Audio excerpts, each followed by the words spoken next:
Hello students, हम लोग पहला चैप्टर फाइनल कर चुके हैं इलेक्ट्रोस्टैटिक का। आपको याद होगा कि इलेक्ट्रोस्टैटिक्स के अंदर दो चैप्टर आते हैं। कौन कौन सा? इलेक्ट्रिक चार्जेज एंड फील्ड्स, और दूसरा क्या आता है? Electrostatic potential and capacitance. तो electric charges and fields we have finished. Now we have to read the second chapter. अब पहला टॉपिक ही है, यहाँ पर हम लोग देख रहे हैं इलेक्ट्रोस्टैटिक पोटेंशियल। जैसे कि आपको याद होगा, इलेक्ट्रोस्टैटिक पोटेंशियल के बारे में आप क्लास 10th में भी पढ़े थे, और इसी का दूसरा पार्ट हम लोग पढ़ रहे थे ग्रेविटेशनल पोटेंशियल क्लास 11th में। फिर से हम आपको रिमाइंड करते हैं, क्योंकि इसी के आधार पर हमें वर्क डन करना है। तो सबसे पहले हम लोग बात करेंगे कि इलेक्ट्रिक पोटेंशियल क्या है। टॉपिक हमारा होगा electrostatic potential. If we write here electric potential, both are same things. Electric potential और इलेक्ट्रोस्टैटिक पोटेंशियल दोनों एक ही चीज होती है। अगर हमारे पास कहीं भी हम लिख लेते हैं infinity per unit positive charge +1 charge, that is unit positive charge को कहीं भी आप इलेक्ट्रिक फील्ड के किसी भी पॉइंट पर आप लाते हैं, तो यहाँ से यूनिट पॉजिटिव चार्ज को इन्फिनिटी से इलेक्ट्रिक फील्ड के किसी भी पॉइंट पर लाने में जो वर्क डन होता है, उसी को हम लोग कह देते हैं इलेक्ट्रिक पोटेंशियल। जनरली इसको वी से डिनोट करते हैं। तो अब हम लोग समझ गए होंगे कि इलेक्ट्रिक पोटेंशियल क्या है, कि the amount of work done in bringing unit positive charge from infinity to a point in the electric field. तो यही हम लोग इसका डेफिनेशन लिखेंगे कि electrostatic potential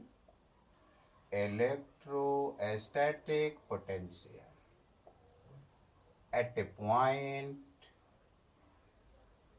in the electric field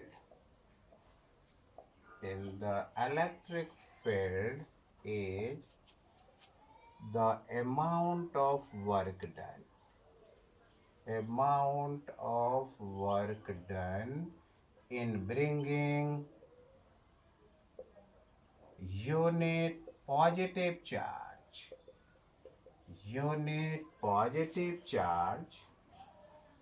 from infinity to that point। तो इस तरह से हम लोग जान गए कि इलेक्ट्रोस्टैटिक पोटेंशियल V से डिनोट करेंगे work done from infinity to the unit positive charge. Generally, we can also say that work done per unit positive charge is electrostatic potential. अब यहाँ पर हमें देखते हैं कि electrostatic potential work done divided by charge, इसका use करके हम न्यूमेरिकल्स डायरेक्टली निकालते हैं। अब वर्क डन के बदले में कभी कभी हमें एनर्जी कहते हैं, तो we already know that efficiency of doing work is called energy. तो जो वर्क डन की वैल्यू होगी वही एनर्जी की भी वैल्यू होगी। तो इलेक्ट्रिक वर्क डन कहें या इलेक्ट्रिक एनर्जी कहें, दोनों के लिए हम सेम फार्मूला यूज करते हैं। अब ये है क्या? तो generally it is a scalar quantity. ये हमारे पास स्केलर क्वांटिटी है, और इसकी जो एस आई यूनिट की बात करें तो बताइए, it's S I unit according to the figure आप देख रहे हैं। वर्क डन की यूनिट क्या होती है? जूल, और चार्ज की यूनिट कूलम, जूल पर कूलम। इसको बताने वाला साइंटिस्ट अलेक्जेंड्रा वोल्टा, उसके आधार पर इसको वोल्ट भी कहते हैं। तो it's S I unit is volt. इसको हम लोग V से डिनोट करते हैं। और 1 वोल्ट कितना हो गया? 1 जूल पर कूलम। ये होता है हमारे पास वर्क डन के आधार पर। अब अगर इलेक्ट्रोस्टैटिक पोटेंशियल हम लोग कहते हैं, सिमिलरली अगर हमारे पास 2 पॉइंट है किसी भी इलेक्ट्रिक फील्ड के अंदर, और अगर यूनिट पॉजिटिव चार्ज को B से A तक लाने में जो वर्क डन होता है, उसे 2 पॉइंट के बीच की जो पोटेंशियल है, इसे कह देते हैं हम लोग electric potential difference, that is electrostatic potential difference. दूसरा टॉपिक हम लोग यूज करेंगे इलेक्ट्रोस्टैटिक पोटेंशियल डिफरेंस। ये है क्या? अभी आपने क्या कहा कि किसी भी इलेक्ट्रिक फील्ड के अंदर 2 पॉइंट पर जो पोटेंशियल होगा, सिंपली अगर यहाँ पोटेंशियल है वी ए, यहाँ पोटेंशियल है वी बी, तो potential difference V A B, we can write here V B minus V A, it depends which is positive और नेगेटिव, ये V B minus V A we can take in here. So तो potential 2 point के बीच में, या तो हम लोग potential difference कह दें कि, तो हम लोग अब क्लियरली डिफाइन करेंगे कि पोटेंशियल डिफरेंस क्या हुआ, कि 2 पॉइंट्स के बीच का पोटेंशियल। तो हम लोग कह सकते हैं it may be defined as the difference in the electric potential at two different points in the electric field, that is VAB minus VA। ये है हमारे पास इलेक्ट्रिक पोटेंशियल डिफरेंस, या दूसरे रूप में हम लोग भी इसको डिफाइन कर सकते हैं। दूसरे रूप में हम लोग डिफाइन कर रहे हैं कि the amount of work done in bringing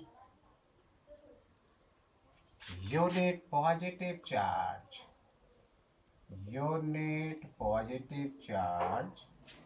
from one point to another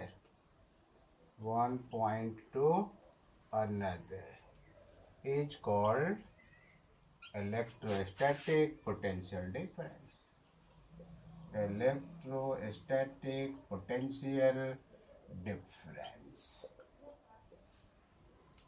देखिए, अब इसकी भी ऐसा यूनिट हम लोग किसको भी जो डिनोट करते हैं, it is also denoted by V, is denoted by V, simple V। और 2 पॉइंट्स अगर गिवन है तो 2 पॉइंट्स लिख देंगे VAB, आप देख लिए।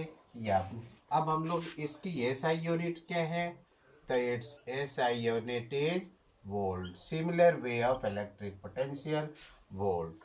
अब कभी कभी आपसे पूछा जाता है what is 1 volt, 10th class में भी आपने पढ़ा था 1 वोल्ट क्या है, तो क्या कहेंगे कि the electrostatic potential difference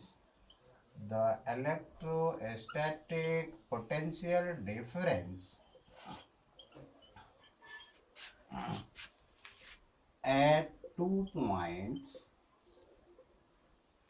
in the electric field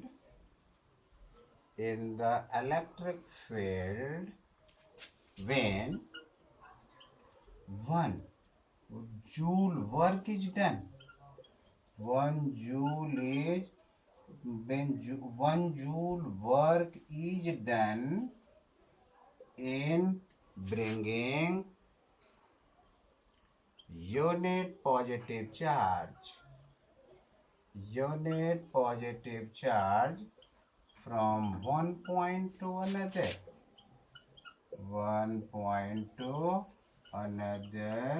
is called 1 volt। That is 1 volt 1 joule per coulomb। तो अब जान गए होंगे कि हम लोग 1 वोल्ट कैसे डिफाइन करेंगे। तो 1 वोल्ट भी सिमिलर हो गया कि 1 जूल वर्क डन, यहाँ से हम कह रहे हैं 2 पॉइंट्स है ए और बी, सपोज कीजिए 1 जूल यहाँ से यूनिट पॉजिटिव चार्ज को यहाँ से यहाँ तक लाने में अगर हमें 1 जूल वर्क डन करना पड़ता है, तो यहाँ जो पोटेंशियल होगा ये पोटेंशियल कितना के बराबर होगा 1 वोल्ट।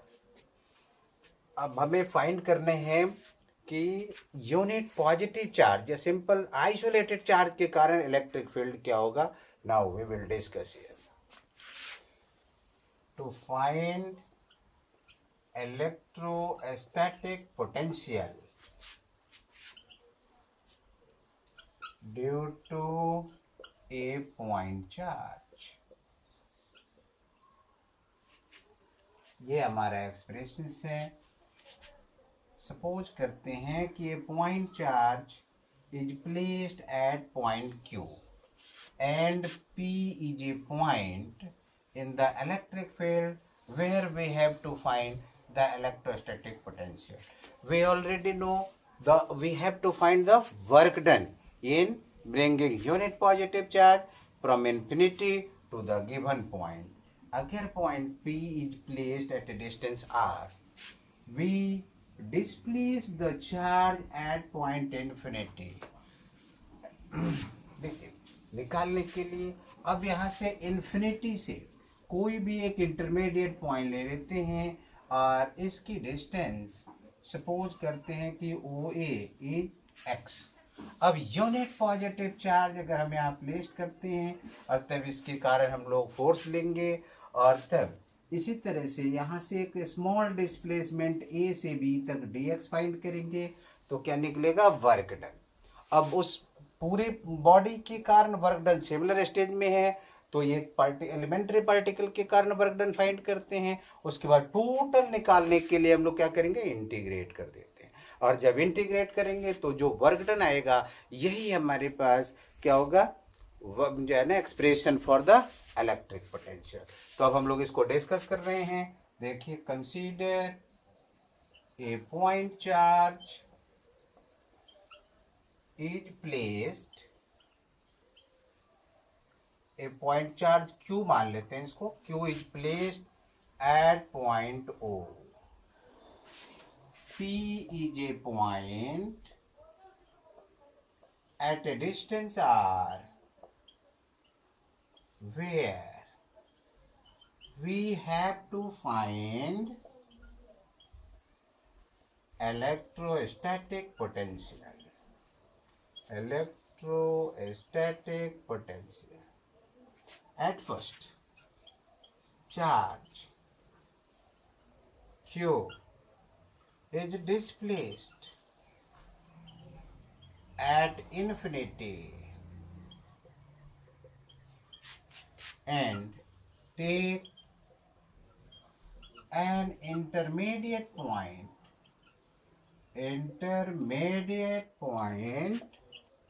देख रहे हैं, कोई भी एक बीच का पॉइंट ए लेते हैं। अब देखिए, unit positive charge +1 positive charge is placed at point A. तो कूलम्ब्स लॉ के द्वारा जैसे ही चार्ज यहाँ हमारे पास यूनिट पॉजिटिव चार्ज होगा तो इलेक्ट्रोस्टैटिक फोर्स डेवलप होता है। तो electrostatic force at point A, that is force कितना के बराबर होता है कूलम्ब्स लॉ से, 1/4 pi epsilon not first charge into second charge divided कितने हैं यहाँ से यहाँ तक का डिस्टेंस हमारे पास ओ ए एक्स है तो एक्स स्क्वायर, वेयर ओ ए क्या है, एक्स के बराबर। अब यहाँ से डिस्प्लेस्ड क्या होगा, a long O A extended, इसको ओ ए की तरफ जो हम लोग आगे की तरफ ओ ए प्रोड्यूस लिख सकते हैं आप, ओ ए प्रोड्यूस्ड की तरफ इसका हमारे पास डायरेक्शन होगा फोर्स का। अब ये जो फोर्स होता है यहाँ से हम लिखते हैं कि डी एक्स डिस्प्लेसमेंट लेते हैं ए से बी तक, तो वर्क डन इन, ये काफ़ी छोटा अमाउंट में है तो इसलिए हम लोग लिख सकते हैं small work done in moving charge या +1 charge, that is unit positive charge from A to B. ये small amount of work done है, फोर्स इनटू डिस्प्लेसमेंट आपको याद है एफ डी एक्स। देखिए cos 180 डिग्री, फोर्स हम इधर से लगा रहे हैं और डिस्प्लेसमेंट इधर से हो रहा है तो एंगल कितना बन गया 180 डिग्री। अब 180 डिग्री की वैल्यू कितना होता है -1, तो वैल्यू हो गया एफ डॉट डी एक्स। ये हो जाता है हमारे पास work done. Now total amount of work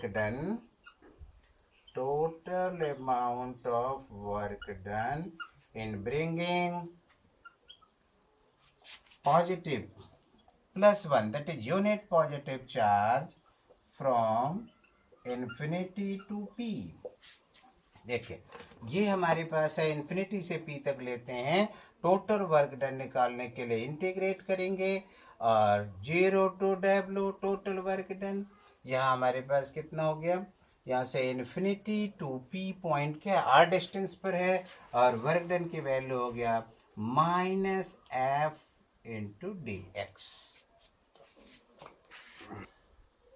तो देखिए अब वर्क डन कितना हो गया, f dot D x. F की वैल्यू अगर हम लोग यहाँ से यहाँ पुट कर दें तो -infinity to R 1/4πε0 q/r² into D X minus. अब हम लोग जानते हैं इंटीग्रेशन करते समय जो कांस्टेंट क्वांटिटी है बाहर 1/4πε0, क्यू क्या है, कांस्टेंट क्वांटिटी। ये हमारे पास कितना था, x के रूप में हम लोग लिए थे, x का पावर 2 है तो 1/4πε0 को बाहर निकाल लेते हैं।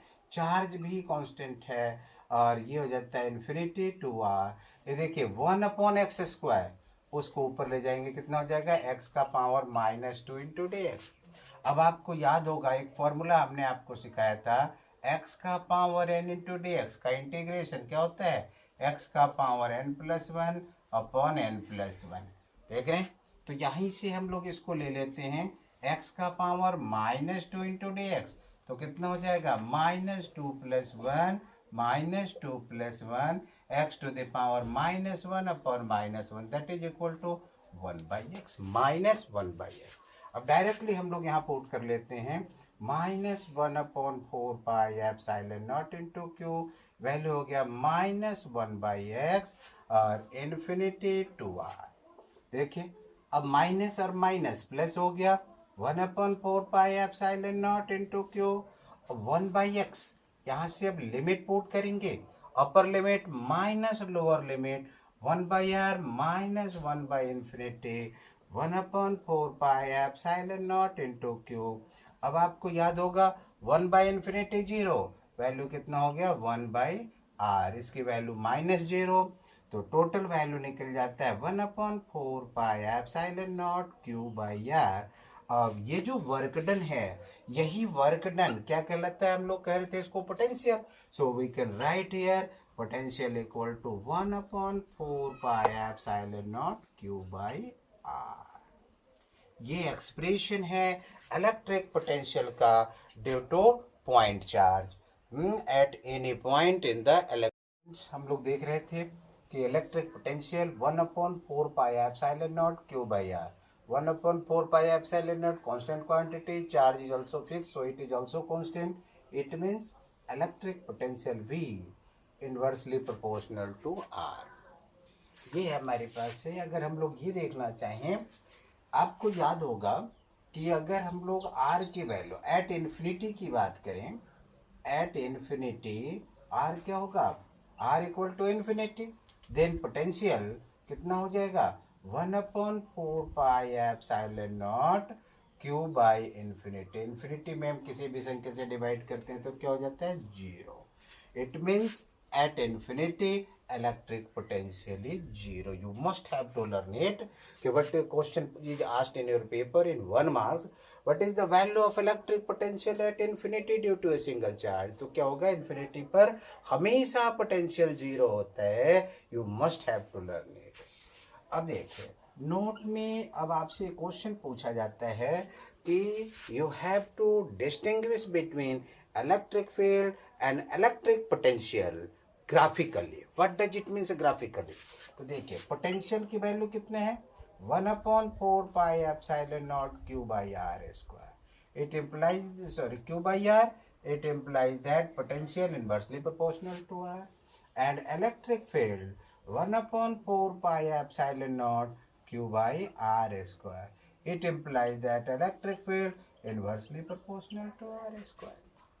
तो ग्राफिकली अगर हम दोनों के बीच अगर ग्राफ ड्रॉ करते हैं, यहाँ डिस्टेंस लेते हैं और इस पर E और V लेते हैं, तो ग्राफ कैसे मिलेगा, चूंकि इन्वर्सली प्रोपोर्शनल है तो ग्राफ आपका क्या हो जाता है, डाउनवर्ड स्लोप में।